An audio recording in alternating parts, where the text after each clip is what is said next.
Hi guys, here from Tetovo. It's a beautiful place in NATO-secured North Macedonia. I really love it. Here is the mountains and this beautiful scenery, and it's an amazing place where people of all ethnic groups live in harmony, and this is really not always the case.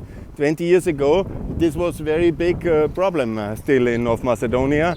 It led to the conflict in 2002 and 2001. And then it has to be the Ohrid Agreement, which is 20 years ago, this August last year. And now with this Western peace effort brokered, and with the situation so much improved, and with NATO and NATO membership achieved, with the help of so much efforts, it's unfortunate that Macron has derailed the progress in 2019 by his no. He's not very popular. But I want to make the case for him to be re-elected here, because obviously he's better than Le Pen. Of course, nobody likes him in the Balkans because he is an absolute disaster, and he has Russian policy and pro-Serbian policy, which I now get confirmed from many people here that he has done exactly that.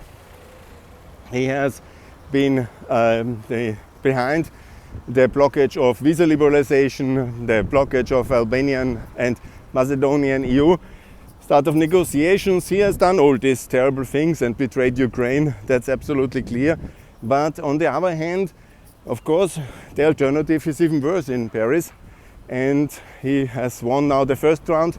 I hope he will the second round, because he is still better than Le Pen. But obviously, the people of the Balkans, of course not his Serb nationalist friends, and Vucic and all these people, but everybody else here, they really don't like him, and it's hard to mobilize for him because of his terrible policy which led to the war in Ukraine, because he went to Moscow to distance himself from Ukraine's NATO and EU future, so giving a green light to Putin, and he has destroyed so much progress here in Macedonia and in Albania and Kosovo, and he has blocked visa liberalization. So the list of his sins is almost endless, and it's really very big problem, and I can assure you that nobody I talk to has anything good to say about Macron, but he is in this kind of no alternative situation, and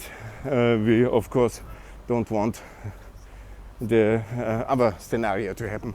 So maybe a weaker Macron, somebody who is subdued by the reality and somehow has a feeling of repentance for his past sins, would be the best option. And I hope this will be the result of the elections in the second round.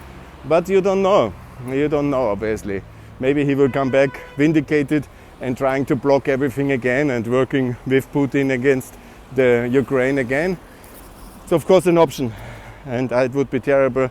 And the whole French policy is absolutely failed. There's nothing good coming from Paris. We can conclude that after Chirac, who was the last good president, and the rest absolutely disaster and no hope. So the only way is to isolate Paris more and to make sure that they have no kind of role to play in European politics because of their record of disaster. And that's what I hope is going to happen. And that's, I think, the way this should play out on 2 weeks from now, when we will know the results, who will be the president. After the president is elected, we need to be very clear with EU enlargement and with the new debt package.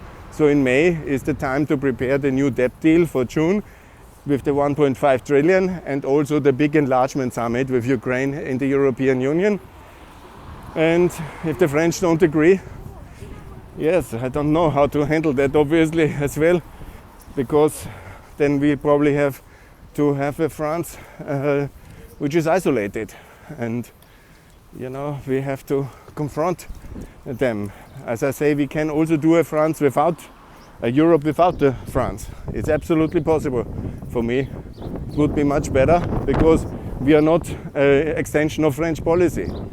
I made already the offer to participate in the French nuclear protection and to pay for it, also to fund the French nuclear industry, to make sure we have success in the energy, we solve the energy crisis. There's many options, yeah.